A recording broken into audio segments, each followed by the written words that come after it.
And so he was able to gather the bishops of the church in the city of Nicaea, 325, in order to address the Aryan controversy, the nature of God. And so the first articles of the creed came from Nicaea Right. to address the doctrinal issues. Eusebius was there, and many other hierarchs were there representing the whole universal church. He sat there at this council.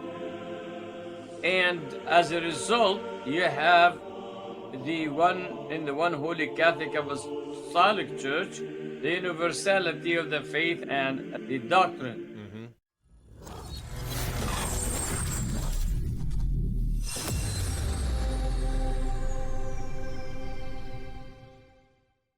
Welcome back to the Faith of Our Fathers podcast. I'm Theodore, and with me as always, there's Father Constantine over there, smiling away. We're going to Hello, talk about Christ. something. You got me again. You're going to catch me every time. Truly he is risen. Christ is risen. Truly is Indeed, risen. he is risen. Tonight, we are going to talk about something near and dear to both of our heart, actually. The saint day of Saint Constantine, who is Father Constantine's saint, and his mother, Saint Helen, who is my daughter's saint. So this will be cool. So that's special. Yeah. Yeah. But before we get too far into it, don't forget to like the video, subscribe to the channel, push the little bell icon on there so you don't miss any of our content. And with that, where are we going to start, Father? From the very beginning? Since it is the feast coming next week, is the feast of Saint Constantine and Helen, May 21st, which right? falls on the 21st of May.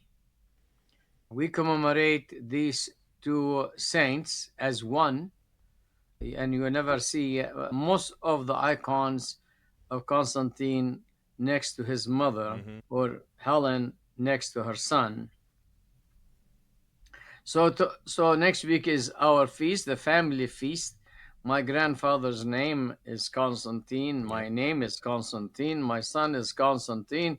The nickname of Philip is Constantine. My sister's name is Helen.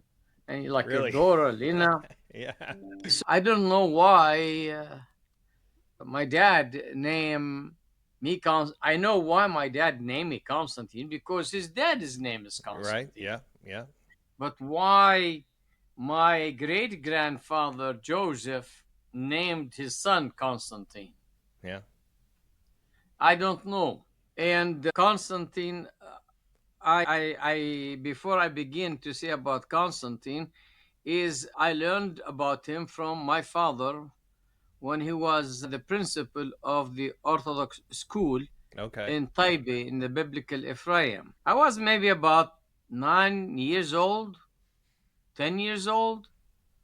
We were studying, and he told us about the history of the saints, among them Constantine's life. And he told us about that vision of the cross he has seen in the sky, how powerful that is. And the vision implies that in this sign, in Tutu Nika, you shall conquer. And he was telling us about him, but not too much in detail. But what sunk in my mind is the idea of seeing the cross in the sky in the middle of the day. Yeah. Okay, in the brightness of the day. And my father said, when you see the cross and make the sign of the cross, you shall overcome all obstacles. So after 3 weeks, we have an examination. Okay. It was part of church history. So I did not study for the exam. I knew you were going to say that for some reason. I did not study for the exam. I took the paper and I wrote, but I put the top of the paper three crosses, in the hope that I will write the correct answers. And well, did it work? It didn't. I failed because I trusted by making the sign of the cross. There's an implication that you have to, in order to do that. And so I always told my children, I said, I made three signs of the cross on the paper so that I will win, I will pass the examination, but Yeah. without studying, I Right. failed. God You helps know, those who help themselves, right? yeah, that's how when I was a little boy. But my dad told us little, and my grandfather beg- began to tell us. And we go to the seminary, and you learn more and more as you grow older about your patron saint if you are interested in your Mm-hmm. patron saint. What we know about Constantine is from the church historian Eusebius, who composed his autobiography, and he was in his imperial palace. He was with him, and he was Right. accompanying him and on various trips, among them being at the First Ecumenical Council. But Constantine, his father Constantine Chlorus, and his mother Helen, they were married in the town of Nisan in Serbia today, Okay. or Nassisius, which is Nice in Serbia, and moved to Nicodemia, which is on the north of Turkey, on the Bosphorus, parallel to the town of Byzantium. Okay. And the Constantius Chlorus was in the military during the period of Diocletian. He married Helen.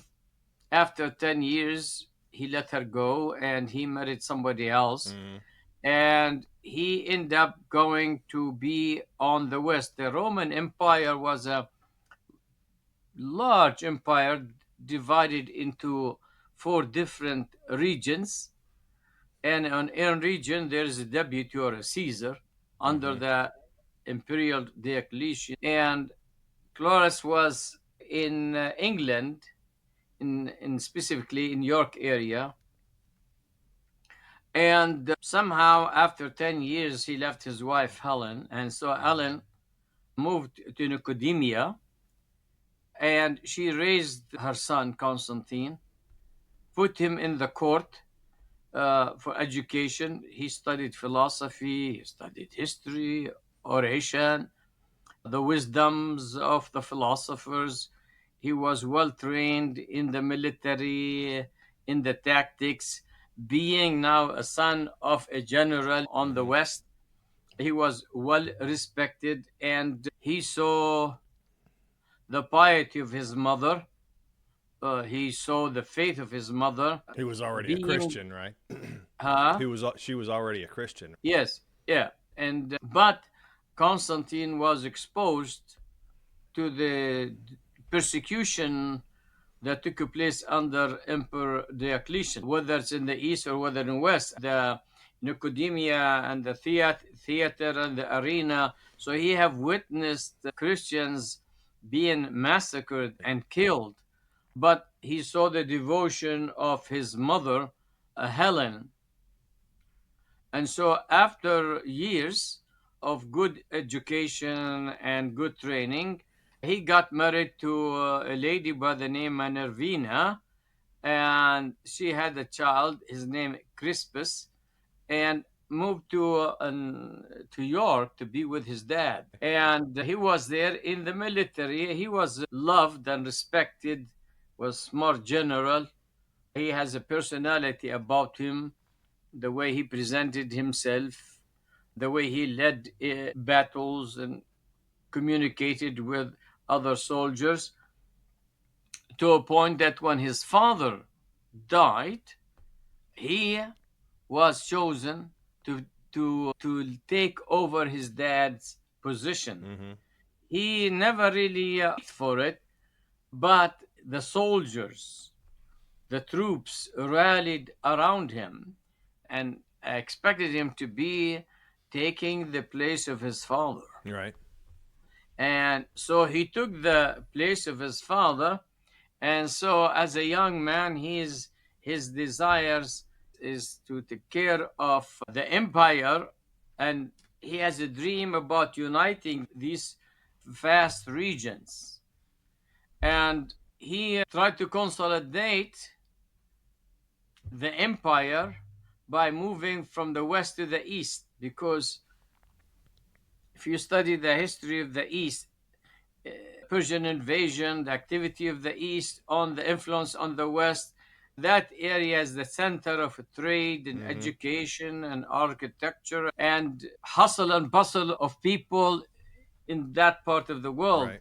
And Constantine wanted slowly move to consolidate. He had to deal with Flavius, Constantine Flavius, and also Maxentius, who was the emperor now. And they were friends at one time, but later on developed argument and fighting Right. who will unite the empire. And he had great people behind him, Constantine. His mother, Mervina, died at childbirth of Crispus, and the one who came to help was the grandmother. And the grandmother was Helen, Mm-hmm. Okay. which is natural to take care of your grandchildren. Mm-hmm. So she was a loving, a caring, a grandmother, and also she loved her son, Constantine, that she would do anything for Constantine. So Constantine, in time, he moved from the west, from York, into Rome, and he had this battle, which is became famous battle in 312, the Battle of Milan at the no, the battle at Melvin Bridge. Okay, it is in the Battle of was outside the city of Rome. It was on that bridge where the forces met, and they fought a very heavy battle. Mm-hmm. It is prior to that particular event, Constantine didn't have very strong army, or he's smaller than Maxentius, but he saw a vision in the sky in the middle of the day, a sign of the cross in Teutonica, which mean, and by this sign you shall conquer. Mm-hmm. And he thought this is God vision, God inspiration for him to lead the army and to conquer. And because he saw the sign of the cross, he asked to put on the shield the sign of the cross, Mm-hmm. PX. And it says that prior to the battle, Jesus spoke with him. Now, these are history being written down by Eusebius, and as people study and read, they discover bits and pieces from here and there. Right. But that is well known in Teutonica. By this sign you shall conquer, and so he called upon all his military to put on their shield the sign of the cross, and they went over that bridge which separate between the north and the south of Italy. This bridge is over the Tigris River, and this bridge is a major. Now, in front, this battle took place where Maximentus practically drowned. Not practically, he drowned. The battle won, and he slowly began to consolidate the empire and with his friends in order to begin anew. Christianity during that time was born in a pagan world where many goddesses, where people are praying to pagan gods as god and goddesses, where Christians believing in Christ in catacombs and struggling to survive and being thrown in the arena in the Colosseum, not too far outside Rome. In fact, when we went just 8 months ago to Italy, we went to Rome and we went to the Colosseum, and we stood and drove by and waited for a while to see the new arch of Constantine Oh, okay. that he built during his time. from that arch, you could see the Colosseum, you could see the beauty and the descriptions of all what historical event that took place during the life of Constantine and prior. And the arch is still there. Yeah. Yeah. And he, in order to consolidate the empire and having the influence and having seen the sign and having Jesus spoke to him, as they say, and he won the battle. All this culminated to a point where he accepted the Christianity and gave a toleration of Christianity. No more persecution. All religion is accepted in the state. And so that was the first Roman emperor who who embraced Christianity Right. and give a toleration of freedom of worship, and who in fact made a call to unite the empire, because Christians now are disputing theological doctrinal issues on the nature of God and the Aryan controversy in Yeah. Carthage and all this. And so he was able to gather the bishops of the church in the city of Nicaea 325 in order to address the Aryan controversy, the nature of God, the nature of God, yes. And so the first articles of the creed came from Nicaea Right. to address the doctrinal issues. Eusebius was there, and many other hierarchs were there representing the whole universal church. He sat there at this council. And as a result, you have the one Holy Catholic Apostolic Church, the universality of the faith and the doctrine. Mm-hmm. Of course, you heard about the Edict of Milan. When we went on the trip to Italy, we went to Rome and then to Francis of Assisi, then to Venice, then to Milano. And I always wondered, the Milvian Bridge was in Rome, Mm-hmm.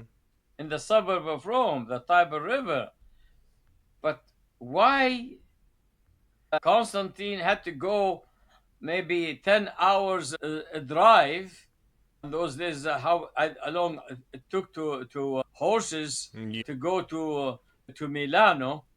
But he went to Milan, and when we were in Milan and these beautiful churches, oh my Lord, it was a bad weather, and we could not go to one of the churches that we wanted to visit. So I said to the group, I said, I would like to go to the area where Constantine signed the decree, the Edict of Milan. Mm-hmm.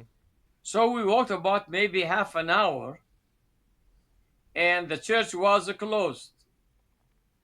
And but they told us it will open around 4 o'clock or so. We went, had lunch, Mike Warku and Yeshi with me and other people, and we went to the church. And in that courtyard, those days, that was where the governor lived. Mm-hmm. And he wanted to unify the northern western part of Italy. So he went up to north and signed the decree of Milan in that area where the church was built later on Huh. in his honor. Huh. So I have some picture of that. Even I lit candles there. We Right. Right. offered the prayers, and it's a beautiful church. It's an old church, but that was the Edict of Milan, 313, which gave the people the privilege, the freedom to worship. Mm-hmm. Now, Constantine, he was really sick of Rome. Rome has many things in it, but it is chaotic. Yeah. Too much statues, too much basilicas, old arenas, and everything is ancient. He wanted to begin anew. Mm-hmm. So what he decided,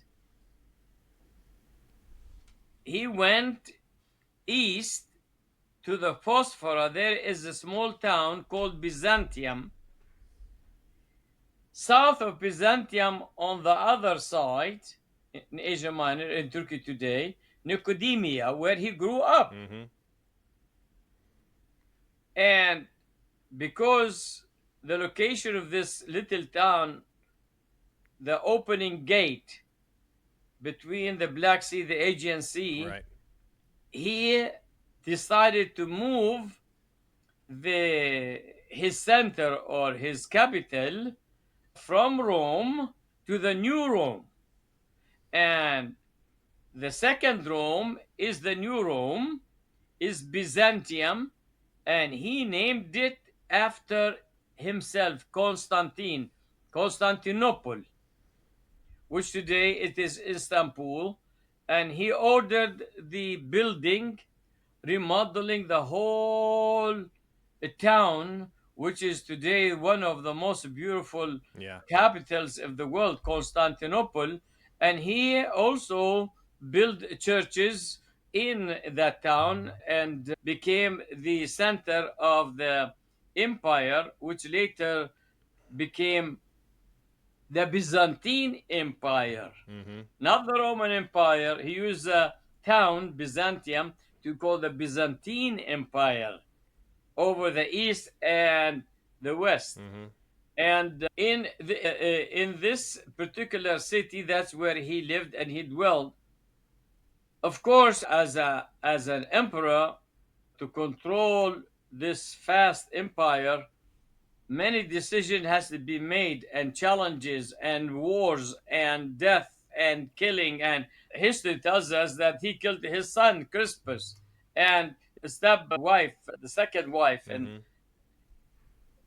because in those days alliances were made through marriages, okay? And but he was clever enough, to smart enough, wise enough to able to unify the empire under this one holy Catholic and Apostolic Church, and under the First Ecumenical Council of Nicaea.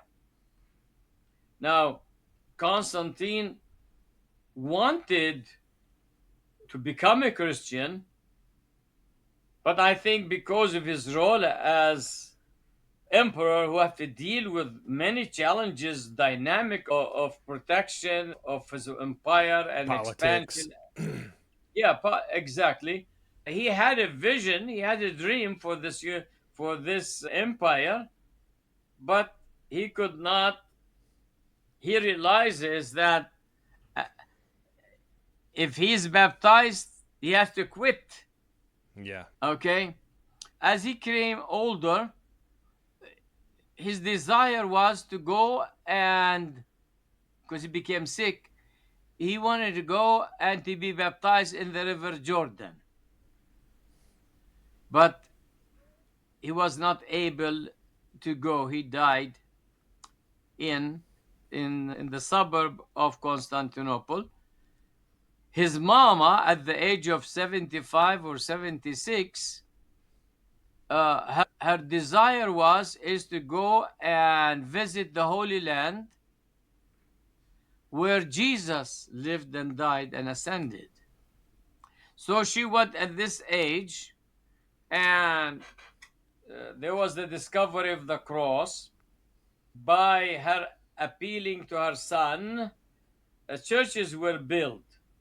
The Church of the Holy Sepulchre, which is still today, the Church of the Holy Sepulchre, that, well, because of her calling, her wishes to build a basilica there, the Church of the Holy Ascension on Mount Zion, the Church of Bethlehem, also she built over the cave where the child was born.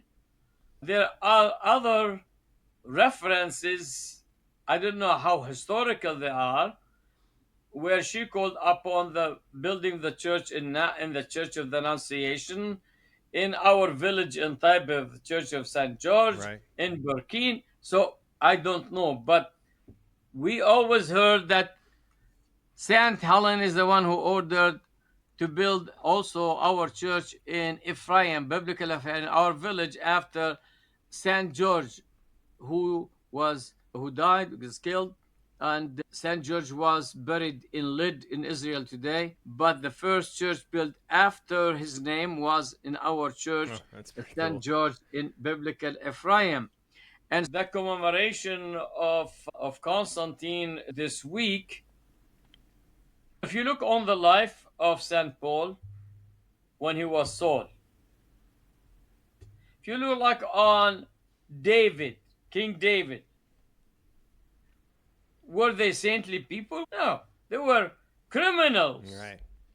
sinners. And we're all sinners. I'm not a criminal, but I'm a sinner. However, God just can change the heart and the soul of people. Mm-hmm. They didn't have to be emperor or empress or king or queen. We're all sinners, but we can change from one life to another by a vision, by a sign, by a word, There are a by lot of saints like that, inspiration, right? There's by lots of saints. prayer. Huh? I There's, mean, yeah. and he asked to be baptized. He asked to be baptized, and he was baptized like neophyte. Mm-hmm. And he put on his white garment, and historically says that he remained no longer wearing the emperor garment.